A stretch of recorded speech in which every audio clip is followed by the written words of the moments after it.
Hi dears, welcome back.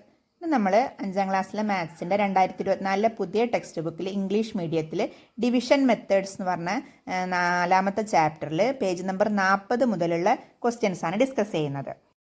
അപ്പോൾ ഈ ഒരു ടേബിൾ നോക്കൂ, അതിൽ പാർട്സും ഡിവിഷനും ആക്കിയിട്ട് ഒരു ഭാഗത്ത് എഴുതിയിട്ടുണ്ട്, അതിൻ്റെ തന്നെ ടൈംസ് ആൻഡ് മൾട്ടിപ്ലിക്കേഷൻ ആക്കിയിട്ട് മറുഭാഗത്തും എഴുതിയിട്ടുണ്ട് അല്ലേ. അപ്പോൾ അതിൽ ഫസ്റ്റത്തെ കളിയിൽ എന്താ ഉള്ളത്? If 20 is split into 5 equal parts how much would each part be? അതായത് 20നെ 5 ഈക്വൽ പാർട്സ് ആക്കിയിട്ട് വിഭജിച്ചാൽ അതിൽ ഒരു പാർട്ട് എത്രയായിരിക്കും എന്നുള്ളതാണ് അല്ലേ ഫസ്റ്റത്തെ കളിയിൽ കൊടുത്തിട്ടുള്ളത്. അതിന് നമ്മൾ ടൈംസും മൾട്ടിപ്ലിക്കേഷൻ ആക്കിയിട്ട് എഴുതുമ്പോൾ എങ്ങനെയാണ് എഴുതുക? How many times of 5 makes 20? അതായത് എത്ര 5ൻ്റെ എത്ര മടങ്ങാണ്, എത്ര ടൈംസാണ് 20 എന്നുള്ളതാണ് അതിൽ പറഞ്ഞിട്ടുള്ളത്. എൻ്റെ രണ്ടിൻ്റെ ആൻസർ എന്ത് തന്നെയായിരിക്കും? 1 തന്നെയായിരിക്കും. ഇനി അടുത്ത താഴെയുള്ള കളിയിൽ നോക്കൂ. അപ്പോൾ ആദ്യം നമ്മൾ പാർട്സും ടൈംസും ആക്കിയിട്ടാണ് പറഞ്ഞിട്ടുള്ളത്. ഇനി എന്താണ് അടുത്ത കളിയിൽ? ഡിവിഷനും അതിൻ്റെ മൾട്ടിപ്ലിക്കേഷനുള്ള ആ ഒരു രൂപത്തിലാണ് നമ്മൾ മാറ്റി എഴുതേണ്ടത്. അപ്പോൾ നോക്കുക, രണ്ടാമത്തെ കളിയിൽ what number do we get on dividing 20/5? അതായത് 20നെ 5 കൊണ്ട് ഹരിക്കുമ്പോൾ എത്രയാണ് കിട്ടുക എന്നാണ് ചോദിച്ചിട്ടുള്ളത്. അതിൻ്റെ മൾട്ടിപ്ലിക്കേഷൻ്റെ ആ ഒരു രൂപത്തിൽ എഴുതുമ്പോൾ എങ്ങനെയാണ് എഴുതിയിട്ടുള്ളത് നോക്കൂ. By what number should 5 be multiplied to get 20? 5നെ ഏത് സംഖ്യ കൊണ്ട് ഗുണിക്കുമ്പോഴാണ് നമുക്ക് 20 കിട്ടുക എന്നാണ് ചോദിച്ചിട്ടുള്ളത്. ഇതിൻ്റെ രണ്ടിൻ്റെ ആൻസർ എന്ത് തന്നെയാണ്? 20നെ 5 കൊണ്ട് ഹരിച്ചാലും 5നെ ഏതോ ഒരു സംഖ്യ കൊണ്ട് ഗുണിച്ചാലും ഗുണിച്ചാൽ 20 കിട്ടുമെന്ന് പറഞ്ഞാലും ആ രണ്ട് ആൻസറും എന്താണ്? തുല്യമായിരിക്കും, 1 തന്നെയാണ് അല്ലേ. അപ്പോൾ അതായത് 20 ഹരിക്കണം 5 എന്ന് പറയുന്നത് തന്നെയാണ് 5 ഗുണിക്കണം പിന്നെ ഏതാ സംഖ്യ എന്നറിയില്ല, അതിൻ്റെ ആൻസർ കിട്ടുന്നത് 20 ആണ് എന്ന് പറഞ്ഞിട്ടുള്ളത് അല്ലേ. അപ്പോൾ എത്രയാണ് അവിടെ എഴുതേണ്ടത്? 5നെ എത്ര കൊണ്ട് ഗുണിക്കുമ്പോഴാണ് 20 കിട്ടുന്നത്? 4 കൊണ്ടല്ലേ. 4 5 അല്ലേ 20. അപ്പോൾ അവിടെ 4 എന്നാണ് എഴുതേണ്ടത് അല്ലേ. അപ്പോൾ 20നെ 5 കൊണ്ട് ഹരിക്കുക പറഞ്ഞാലും എത്ര തന്നെയാണ്? 4 തന്നെയാണ്. 20ൽ എത്ര 5 ഉണ്ട് എന്നാണ് നോക്കുന്നത്. 4 5 ആണ് 20 അല്ലേ. അപ്പോൾ അവിടെ നമ്മൾ 4 എന്നാണ് നമുക്ക് ആൻസർ കിട്ടുന്നത്. ഇനി 41ാമത്തെ പേജിലുള്ള ഈ ഒരു ബോക്സ് നോക്കൂ. ഇതിൽ പാർട്സും ഡിവിഷനും ആക്കിയിട്ട് മാറ്റി എഴുതിയിട്ടുണ്ട് അല്ലേ. അതിനെ നമ്മൾ എങ്ങനെ മാറ്റി എഴുതാനാണ് പറഞ്ഞിട്ടുള്ളത്? നേരത്തെ കണ്ട പോലെ ആ ഒരു ബോക്സിൽ കണ്ട പോലെ ടൈംസ് മൾട്ടിപ്ലിക്കേഷൻ ആക്കിയിട്ട് മാറ്റി എഴുതാനാണ് പറഞ്ഞിട്ടുള്ളത്. അപ്പോൾ അതിൽ ഫസ്റ്റ് ബോക്സിൽ എന്താണ് കൊടുത്തിട്ടുള്ളത്? ഈ 40 is split into 8 equal parts how much would be each part എന്നാണ് പറഞ്ഞിട്ടുള്ളത് അല്ലേ. 40നെ 8 ഈക്വൽ പാർട്സ് ആക്കിയാൽ അതിൽ ഒരു പാർട്ട് എത്രയാണെന്നാണ് ചോദിച്ചിട്ടുള്ളത്. അപ്പോൾ അതെങ്ങനെയാണ് നമ്മൾ ടൈംസ് ആക്കിയിട്ട് എഴുതുമ്പോൾ എങ്ങനെയാണ് എഴുതേണ്ടത്? How many times of 8 makes 40 എന്ന് എഴുതാം അല്ലേ. 8ൻ്റെ എത്ര ടൈംസാണ് 40 എന്നാണ് പറഞ്ഞിട്ടുള്ളത് അല്ലേ. അങ്ങനെ ടൈംസ് ആക്കി എഴുതുമ്പോൾ നമ്മൾ അങ്ങനെയാണ് എഴുതേണ്ടത്. ഇനി അടുത്തത് എന്താണ് എഴുതേണ്ടത്? What number do we get on dividing 40/8? അതിൻ്റെ ഒരു മൾട്ടിപ്ലിക്കേഷൻ മെത്തേഡിൽ എഴുതുമ്പോൾ എങ്ങനെയാണ്?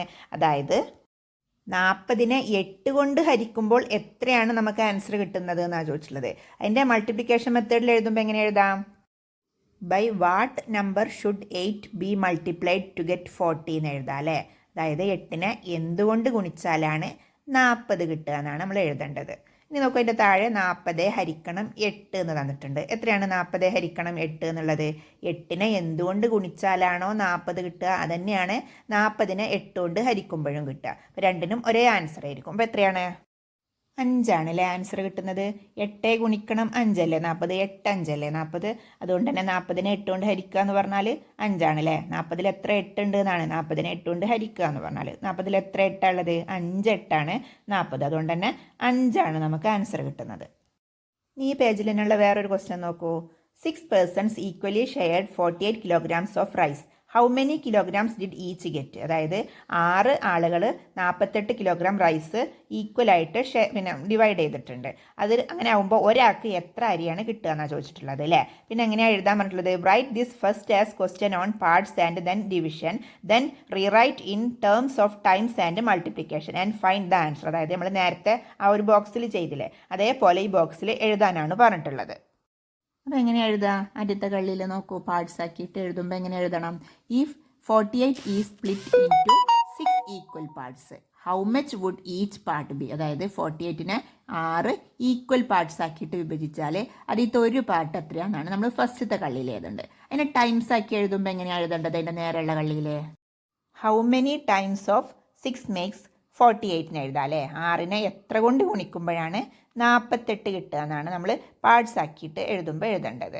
ഇനി എന്താണ് താഴെയുള്ള കളിയിൽ ഡിവിഷൻ ആക്കിയിട്ട് എഴുതണം, മറ്റേതിൽ മൾട്ടിപ്ലിക്കേഷൻ ആക്കിയിട്ടും എഴുതണം. അപ്പോൾ ഡിവിഷൻ ആക്കിയിട്ട് എഴുതുമ്പോൾ എങ്ങനെയാണ് എഴുതേണ്ടത്? What number do we get on dividing 48/6 6 എന്ന് എഴുതാം അല്ലേ. 48നെ 6 കൊണ്ട് ഹരിക്കുമ്പോൾ എത്രയാണ് കിട്ടുന്നത് എന്നാണ് ചോദിച്ചിട്ടുള്ളത്. ഇനി അതിനെ നമ്മൾ മൾട്ടിപ്ലിക്കേഷൻ ആക്കിയിട്ട് അടുത്ത കളിയിൽ എഴുതണം. അപ്പോൾ എങ്ങനെ എഴുതുക? By what number should 6 be multiplied to get 48 എന്ന് എഴുതാം അല്ലേ. അതായത് 6നെ എത്ര കൊണ്ട് ഗുണിക്കുമ്പോഴാണ് 48 കിട്ടുക എന്നാണ് ചോദിക്കുന്നത്. ഇനി നമ്മളത് ചിഹ്നങ്ങൾ ഉപയോഗിച്ചിട്ട് എഴുതുമ്പോൾ എങ്ങനെയാണ് എഴുതുക? അപ്പോൾ 48 ഹരിക്കണം 6 എന്ന് എഴുതിയേ നോക്കൂ. 48 ഹരിക്കണം 6 എന്നുള്ളത് എങ്ങനെയാണ് ചിഹ്നം ഉപയോഗിച്ചിട്ട് എഴുതിയേ നോക്കൂ. എത്രയാണ് 48നെ 6 കൊണ്ട് ഹരിക്കുമ്പോൾ? 48ൽ എത്ര 6 ഉള്ളത്? 8 6 അല്ലേ 48. അപ്പോൾ 8 എന്നാണ് എഴുതേണ്ടത് അല്ലേ. അപ്പുറത്തെ കളിയിൽ എന്താ എഴുതുക? 8 ഇൻറ്റു 6 സമം 48 എന്ന് എഴുതാം. അതല്ലെങ്കിൽ 6 ഇൻറ്റു 8 സമം 48 എന്ന് എഴുതാം. അതായത് 6നെ എത്ര കൊണ്ട് ഗുണിക്കുമ്പോഴാണ് 48 കിട്ടണതെന്നാണ് ചോദിച്ചിട്ടുള്ളത്. 6ൻ്റെ ഗുണനപ്പട്ടിക നിങ്ങൾ പഠിച്ചതല്ലേ. 6 ഇൻറ്റു 8 അല്ലേ 48 വരുന്നത്. അതുകൊണ്ട് തന്നെ 48നെ 6 കൊണ്ട് ഹരിക്കുക എന്ന് പറഞ്ഞാലും എന്ത് തന്നെയാണ്? 8 തന്നെയാണ് നമ്മൾ ആൻസറായിട്ട് എഴുതുന്നത്. ഓക്കെ ആയിട്ടുണ്ടാവുമെന്ന് കരുതുന്നു. ഇനി നമുക്ക് 48ാമത്തെ പേജിലുള്ള ക്വസ്റ്റ്യൻസ് അടുത്ത വീഡിയോയിൽ ചെയ്യാം. അപ്പോൾ വീഡിയോ ഇഷ്ടമായാൽ ലൈക്ക് ചെയ്യാനും ഷെയർ ചെയ്യാനും സബ്സ്ക്രൈബ് ചെയ്യാനൊന്നും മറക്കരുത്. നമുക്ക് അടുത്ത വീഡിയോയിൽ കാണാം. ബൈ.